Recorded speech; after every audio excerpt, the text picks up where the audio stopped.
وملائكته يصلون على النبي يا أيها الذين آمنوا صلوا عليه وسلموا تسليما. إن الصلاة على النبي صلى الله عليه وسلم راحة للقلب وطمأنينة للفؤاد.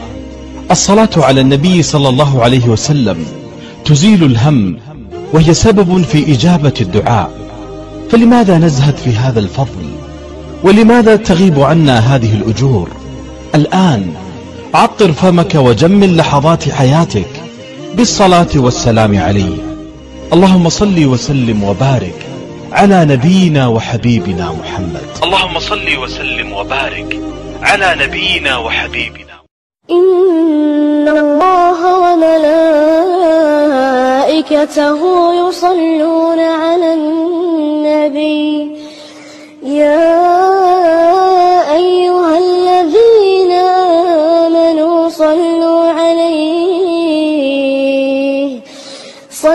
عليه وسلموا تسليما.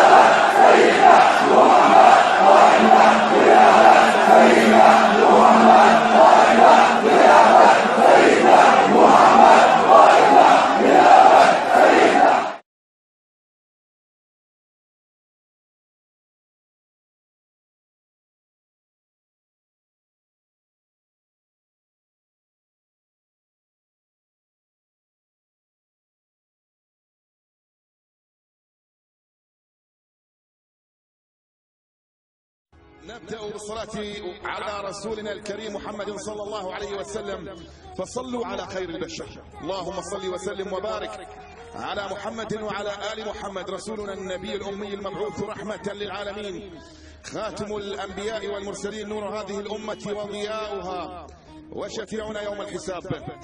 الله والله لا خير فينا إن لم نقف اليوم لندافع عن رسول الله محمد، لا خير فينا إن لم نستغل منابرنا للدفاع عن ديننا، وهم يستغلون منابرهم ونحن نتجاوز